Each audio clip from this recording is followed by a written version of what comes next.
Hello and welcome on Ishwar ka pieces. Today we discuss a new topics. Diffraction of light. Diffraction of light means प्रकाश का विवर्तन.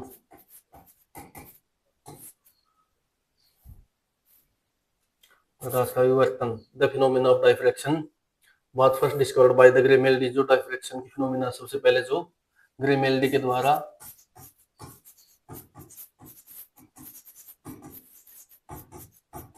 खोज की गई. And its experimental studies was done by Newton and Young. जो इसका प्रयोगात्मक अध्ययन है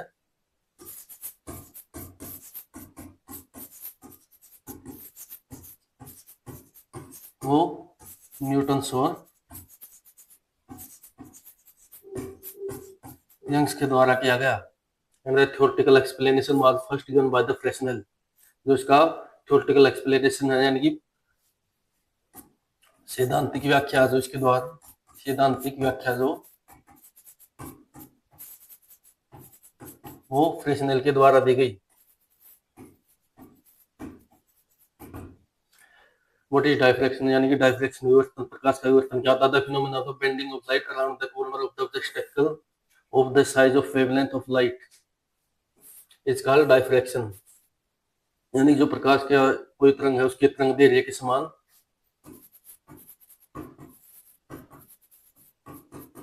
तरंग दैर्ध्य के समान आकार के किसी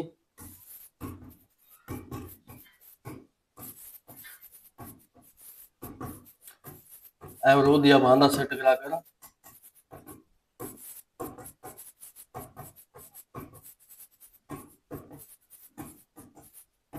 प्रकाश की जो तरंग है उसका मुड़ना, प्रकाश की तरंग का मुड़ना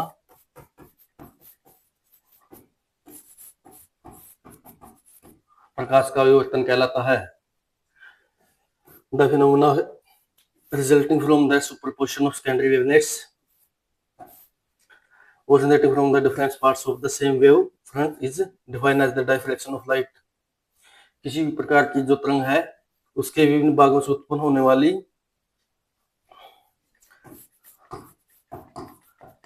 प्रकाश की तरंग के विभिन्न भागों से उत्पन्न होने वाले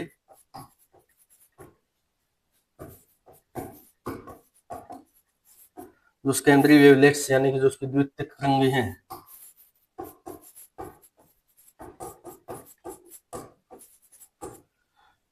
The resulting of the superposition of secondary wavelets जो द्वितीयक तरंगें हैं किसी भी प्रकाश के तरंगों के विभिन्न भागों से उत्पन्न होने वाली द्वितीयक तरंगों के अध्यारोपण के परिणाम स्वरूप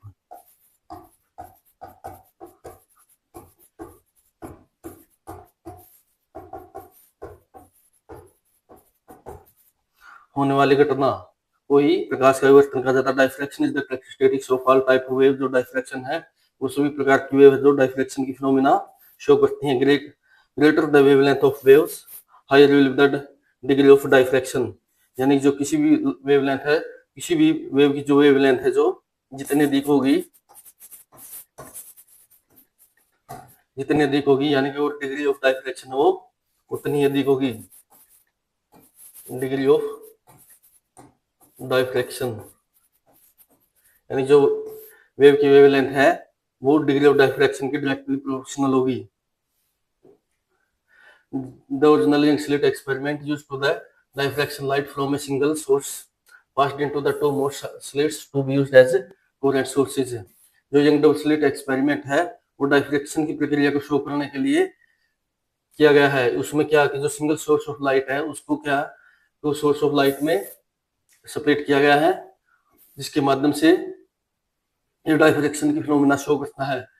ledgers are commonly used as coherent sources in the modern day experiment. जो आधुनिक दिनों के जो प्रयोग हैं उनमें जो लेजर का प्रयोग जो कोहेरेंट सोर्स को बनाने के लिए किया जाता है. Derivation of the Young double slit experiment. जो डायफ्रैक्शन ऑफ लाइट है उसके लिए जो यंग डबल स्लिट एक्सपेरिमेंट है उसका derivation first is consider as the monochromatic source of light as kept at the considerable distance from the two split S1 and S2। जो एक single monochromatic source of light S है जो उसको split करके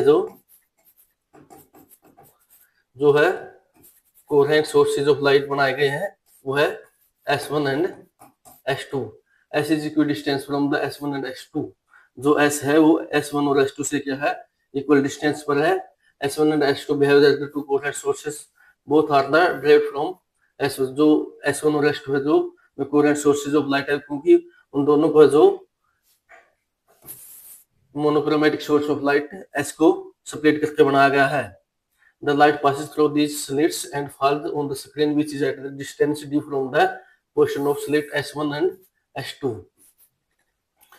जो ये सोर्स ऑफ लाइट है जो passes through the slits, जो लाइट है जो वो स्लिट्स के माध्यम से पास करेगी और स्क्रीन पर डलेगी। यानी कि जो स्क्रीन है जो d डिस्टेंस पर है, at distance d from the S1 and S2 position से जे d डिस्टेंस पर है which is at distance d from the position of slit S1 and S2 and d is the separation of between two slits। और जो d है ये S1 और S2 जो coherent sources of light है उनके बीच की डिस्टेंस होगी। if S1 is open and S2 is closed। First of all अगर हम S1 को ओपन करते हैं और S2 को क्लोज करते हैं तो screen opposite to the S1 is closed. तो जिसके कारण जो S1 के अपोजिट स्लिट्स होगी वो बंद होगी and only the screens opposite to the S2 is illuminated। जो कि S2 के अपोजिट वाली स्क्रीन है वो प्रकाशीय होगी। illuminated मतलब प्रकाशीय होगी, उस पर जो है डायफ्रैक्शन की घटना दिखाई देगी। The interference pattern appears only when both slits S1 and S2 are open। यानी जो इंटरफेरेंस की घटना तभी होती है जब दोनों स्लिट S1 और S2 ओपन हो एक टाइम में। अदरवाइज अगर इनमें से कोई भी एक स्क्रीन क्लोज होगी तो उस टाइम ओनली डायफ्रैक्शन की घटना होगी। And where when the split separation d and the screen distance d are kept unchanged। जब जो दोनों स्लिट है S1 और S2 के बीच की जो डिस्टेंस d है और स्क्रीन डिस्टेंस है जो सोर्सेज ऑफ लाइट से वो अनचेंज रखी यानी कि अपरिवर्तनशील हो तो जो लाइट सोर्स जो लाइट है वो पॉइंट P पर पहुंचेगी। The light from S1 and S2 must travel different distance. और जिसके कारण है जो S1 और S2 से जो है लाइट जो अलग अलग दूरी तय करेगी, travel different distances। It implies that there is path difference in the young double slit experiment between the two light source S1 और S2। जो कि इनके जो बीच के डिस्टेंस में जो डिफरेंस होगा वही उन दोनों सोर्स S1 और S2 जो सोर्स ऑफ लाइट है उनके मध्य का जो है पाथ डिफरेंस होगा। यानी कि जो S1 से जो लाइट ट्रेवल करेगी तो पॉइंट P पर पहुंचेगी और S2 से जो लाइट ट्रेवल करेगी और वो पॉइंट P पे पहुंचेगी। यानी कि जो अब इन ये S1 के द्वारा तय की गई डिस्टेंस और ये S2 के द्वारा तय की गई डिस्टेंस है, ये दोनों डिस्टेंस है जो यानी कि जो S2 है जो S1 की अपेक्षा पॉइंट P पर पहुंचने के लिए अधिक डिस्टेंस कवर करेगा। यानी कि जो S2P है जो वो S1P से अधिक होगी। और जो इनके बीच के जो S1 और S2 के द्वारा जो डिस्टेंस कवर की गई है उनमें जो भी डिफरेंस होगा वही इनका है जो S2P माइनस में S1P है वो इनके बीच का जो है पाथ डिफरेंस होगा। यानी कि जो उनके बीच की दूरी का जो अंतर होगा वही पाथ डिफरेंस होगा। जब हम S1 से जो एक परपेंडिकुलर डालेंगे S2P पर तो ये डिस्टेंस और ये डिस्टेंस इक्वल होगी और ये एम जो S से ये पॉइंट एम पर है जो परपेंडिकुलर डाला गया है। जो पाथ डिफरेंस है जो वो पाथ डिफरेंस निकालने के लिए हमने ऐसा किया है कि मतलब S1 से जो ये परपेंडिकुलर डाला है। अब ये जो H2M होगा जो H2M है ये क्या हुआ, ये पाथ डिफरेंस क्योंकि ये जो है ये डिस्टेंस है जो S1 सोर्स ऑफ लाइट के द्वारा S1 सोर्स ऑफ लाइट से ज्यादा दूर तय की गई है। इसे निकालने के लिए जो है H2M को डेल X से डिनोट करेंगे यानी पाथ डिफरेंस मानेंगे। अब जो ये वैल्यू है ये डेल X मान लिया हमने पाथ डिफरेंस के रूप में। अब पाथ डिफरेंस निकालने के लिए हम इसमें साइन एंगल को निकालेंगे। साइन एंगल यानी कि ये थीटा हो गया। अब साइन एंगल है जो sine theta is equal to है this is the perpendicular by hypotenuse, यानी sine theta is equal to है जो डेल एक्स, ये डेल एक्स हो गया, और ये S1 और S2 ये क्या है, ये हाइपोटेन्यूज है, इसको क्या है S1 से S2 के बीच की जो डिस्टेंस है इसको d लेंगे, ये हो गया d के इक्वल, यही से जो है sine theta is equal to होगा, यानी कि डेल एक्स यानी पाथ डिफरेंस निकालना, del x is equal to होगा d साइन थीटा, जो डेल एक्स है यानी कि जो पाथ डिफरेंस की value d sine theta. Approximation in the Young double slit experiment, जो यंग डबल स्लिट एक्सपेरिमेंट उसके कुछ अप्रोक्सीमेशन है। First is when d is greater than small d, यानी कि जो d की वैल्यू है जो वो जो S1 और S2 जो स्लिट्स है इनके जो बीच की डिस्टेंस है उसकी अपेक्षा बहुत ज्यादा हो तो the two light rays are assumed to be parallel, जो लाइट रेज है वे एक दूसरे के पैरेलल निकल जाएंगे। और second is when d is divide by में लेम्डा, यानी कि जो डिस्टेंस है स्लिट S1 और S2 यानी कि दोनों सोर्स ऑफ लाइट के बीच की डिस्टेंस है वो वेवलेंथ ऑफ लाइट से डिवाइड किया जाए तो d is the fraction in millimetre, जो d है जो मिलीमीटर्स में होगा, मिलीमीटर्स में कुछ अंश होगा, और जो लेम्डा है वो माइक्रोमीटर्स फॉर विजिबल लाइट, यानी कि जो लाइट वेव है उनको माइक्रोमीटर्स के रूप में उनका कुछ अंश होगा। Under this condition theta is very small, इस केस में जो थीटा की वैल्यू जो काफी स्मॉल हो जाएगी, वेरी स्मॉल, जिसमें जो साइन थीटा है यानी कि जो साइन थीटा यानी कि जो डेल एक्स था वो डी साइन थीटा के इक्वल हो जाएगा, और ये जो साइन थीटा की वैल्यू है जो इस केस में इन दोनों कंडीशंस के कारण काफी स्मॉल हो जाएगी, यानी कि sine theta is equal to हो जाएगा जो टेंजेंट थीटा होगा, क्योंकि जो लाइट वेव्स है जो वे एक दूसरे के पैरेलल ट्रेवल्स करेंगी, जो पैरेलल ट्रेवल्स करेंगे तो उनके बीच का जो एंगल थीटा वो काफी लेस होगा, तो जिसके कारण जो sine theta is equal to है जो टेंजेंट थीटा के इक्वल होगा। जो हम यानी कि जो हमने पाथ डिफरेंस है वो डेल एक्स है, उसको जो अगर हम डेल जेड मान ले तो डेल जेड की वैल्यू जो lambda by d के इक्वल होगी। And this is the path difference between two waves meeting at point on the screen, यानी जो पाथ डिफरेंस होता है वो दोनों जो सोर्स ऑफ लाइट से निकलने वाली जो वेव्स होती हैं उनके किसी एक बिंदु पर मिलने के बीच का जो डिस्टेंस का डिफरेंस होगा वही होता है। Due to the path difference Young double slit experiment some points on the screen brights and some points are dark, यानी कि जो पाथ डिफरेंस के कारण जो ऑप्टिकल स्क्रीन होती है उस पर ही जो डार्क और ब्राइट और डार्क फ्रिंग्स बनेंगे। कुछ कैलकुलेशन आएंगे जो फ्रिंग्स पैटर्न्स फार्मूलास हैं, यानी कि जो डायफ्रैक्शन ऑफ लाइट में बनने वाले कुछ पैटर्न्स हैं उनके कुछ formula. First is the fringes width, यानी कि जो फ्रिंग्स हैं उनके बीच की जो चौड़ाई क्या होगी, the distance between to conjunctive brides और डार्क फ्रिंग्स। जो फ्रिंग्स विड्थ होती है वो जो लगातार दो ब्राइट फ्रिंग्स या जो लगातार दो डार्क फ्रिंग्स है तो उनके बीच की डिस्टेंस होती है, जिसे बीटा से रिप्रेजेंट किया जाता है, और बीटा की जो वैल्यू है वो लैम्डा डी बाई में स्मॉल डी, यानी कि ये डी है, ये distance between source of light and optical screen होगी, और ये जो डी है ये S1 एंड S2 जो सोर्स ऑफ लाइट होगी उनके बीच की डिस्टेंस होगी। एंड कुछ केसेस में जब बीटा की वैल्यू को इंक्रीज करेंगे तो वेवलेंथ लैम्डा और जो डिस्टेंस है जो इंक्रीज करेगी, यानी कि जो बीटा है इसमें अगर हम इसको ज्यूम कर लें तो जो बीटा है वो लैम्डा और जो है डी के डायरेक्टली प्रोपोर्शनल होगा। जैसे हम बीटा की वैल्यू को इंक्रीज करेंगे तो लैम्डा और डी की वैल्यू भी इंक्रीज होगी, क्योंकि ये same as directly proportional. Second the beta is decrease, अगर बीटा की वैल्यू को डिक्रीज किया जाए तो इसमें जो separation between two source of light S1 और S2 है, S1 एंड S2 वो क्या करेगी, इंक्रीज करेगी, क्योंकि जो यहाँ पे है बीटा है जो वो इनवर्सली प्रोपोर्शनल टू डी होगा। यानी मैक्सिमम ब्राइट फ्रिंगिंग्स के लिए जो मैक्सिमा है उससे उसके पोर्शन को yn से डिनोट किया जाता है। yn की वैल्यू जो n लैम्डा डी बाई में स्मॉल डी, और किसी भी हम मैक्सिमा पोर्शन को निकालने के लिए हम इन नंबर से डिवाइड करेंगे तो उसी यानी फर्स्ट सेंट्रल मैक्सिमा के निकालने के लिए हम यहाँ पे yn की वैल्यू 0 रखेंगे और ये बिल्कुल सेंटर में होगी।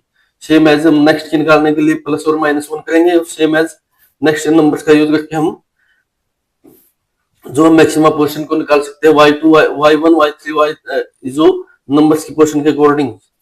नेक्स्ट इज मिनिमम, मिनिमम जो वो डार्क फ्रिंज को रिप्रेजेंट किया जाता है, डार्क फ्रिंज पोर्शन को रिप्रेजेंट किया जाता है, जिसमें yn की वैल्यू है 2n-1 lambda big D, y में 2d, यानी कि d इज द जो distance of the optical screen from the source of light and small d is the distance between two source of light s1 and s2. Some conditions for the diffraction. For the significant diffraction, एक विशेष diffraction के लिए to be observed, the size of the object spectral or aperture must be same the order of magnitude as the wavelength of wave. यानी कि एक विशेष diffraction को देखने के लिए किस ऑब्जेक्ट अवरोध और अपर्चर का साइज है, जो अपर्चर का जो साइज है वो वेवलेंथ की वेव के साइज के सेम ऑर्डर ऑफ मैग्नीट्यूड, यानी कि समान आयाम के लगभग इक्वल होना चाहिए। First is if the size is larger than the wavelength, जो ऑब्स्टेकल या अपर्चर का साइज है जो वो लाइट की वेवलेंथ से साइज से ज्यादा है, तो उस केस में क्या होगा, wave will be cast a sharp shadow, जिसके कारण जो लाइट वेव है एक शार्प यानी कि तेज छाया बनाएगी, cast a sharp shadow and diffraction will be negligible, जिसके कारण जो डायफ्रैक्शन विवर्तन की घटना नेग्लिजिबल होगी, यानी कि बिल्कुल न के बराबर होगी। Second, if the size is much smaller than the wavelength, और जो ऑब्स्टेकल है या अपर्चर है उसका साइज है जो वेवलेंथ की तुलना में काफी कम है, तो wave will be spread out almost completely, जो वेव है वो कंप्लीटली फैल जाएगी, स्प्रेड आउट, जो वेव है वो पूरी तरह से फैल जाएगी। And for light the means diffraction is the most noticeable and very narrow slits, since the wavelength of visible light is very small. The application of diffraction of light. Diffraction of light की कुछ application. First is the spectroscopy and diffraction grating. Diffraction grating are used to separate white light. जो diffraction है, diffraction grating का प्रयोग है जो separating यानी कि पृथक्करण में किया जाता है। White light is its constituent wavelength colours from the spectral analysis in devices like spectrophotometers. जो स्पेक्ट्रोफोटोमीटर्स कुछ डिवाइस होता है, जो स्पेक्ट्रोमीटर है उसमें स्पेक्ट्रल एनालिसिस के लिए जो स्पेक्ट्रोफोटोमीटर डिवाइसेस होता है उसमें स्पेक्ट्रल एनालिसिस के लिए, यानी कि व्हाइट लाइट के किसी कॉन्स्टिट्यूएंट वेवलेंथ, यानी कि जो व्हाइट लाइट है इसको इसके मूल रंग में परिवर्तन करने के लिए जो स्पेक्ट्रोफोटोमीटर डिवाइस का प्रयोग किया जाता है, यानी कि इसका यूज स्पेक्ट्रोस्कोपी में किया जाता है। Second is data storage like CD and DVDs.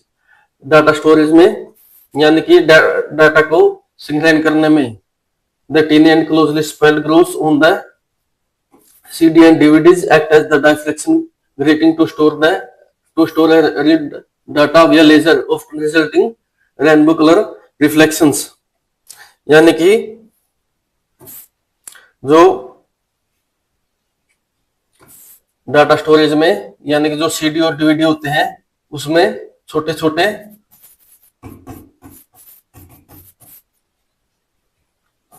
खाके होते हैं, CD और DVD में जो छोटे छोटे खाके होते हैं उनमें जो है डायफ्रैक्शन ग्रेटिंग के माध्यम से डाटा को स्टोर और यानी कि लेजर के माध्यम से उनमें डायफ्रैक्शन ग्रेटिंग जो प्रोसेस के माध्यम से डाटा स्टोर और डाटा को रीड आउट किया जाता है।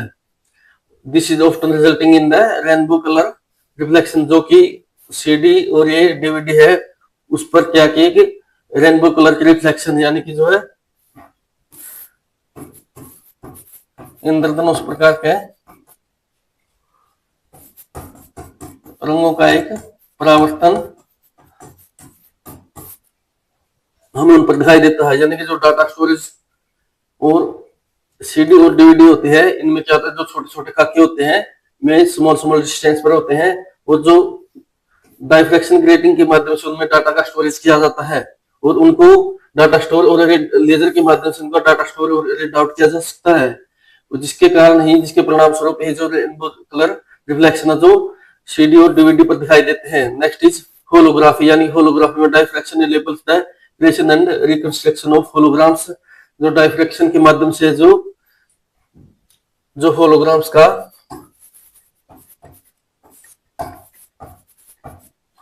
निर्माण और पुनर्निर्माण किया जाता है, allowing the 3D image display, जिसके कारण ही किसी डिस्प्ले पर 3D इमेज, होलोग्राम की जरूरत 3D इमेज हमें दिखाई देती है। Next is optics and imaging technology, जो प्रकाशीय और इमेजिंग प्रौद्योगिकी है उसमें भी जो डायफ्रैक्शन टेक्निक्स का प्रयोग किया जा सकता है। It is essential for the determining the resolution limits of camera, microscope and telescope, जो है कि डायफ्रैक्शन के माध्यम से हम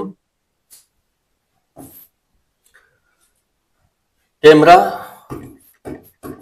माइक्रोस्कोप, सूक्ष्मदर्शी एंड टेलीस्कोप और दूरदर्शी होती है, उनकी जो है रेजोल्यूशन लिमिट को डिटरमाइनिंग के लिए, यानी कि उनकी रेजोल्यूशन लिमिट निर्धारण करने के लिए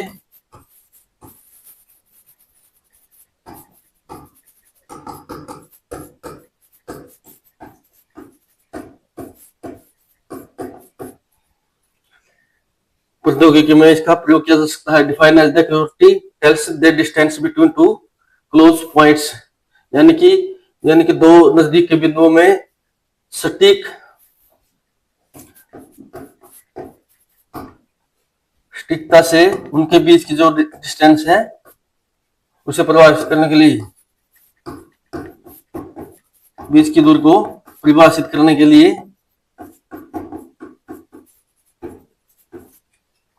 नेक्स्ट इज एक्स-रे डिफ्रैक्शन, यानी कि एक्सआरडी तो critical techniques used to analyze the atomic structures of crystalline solids and materials. जो क्रिस्टल होता है और क्रिस्टलाइन सॉलिड्स होते हैं और कुछ पदार्थ होते हैं, उनकी जो है परमाणु संरचना का विश्लेषण के लिए है जो एक्स रे डिफ्रैक्शन टेक्नोलॉजी में जो है डायफ्रैक्शन का प्रयोग किया जाता है। This is the all about diffraction of light.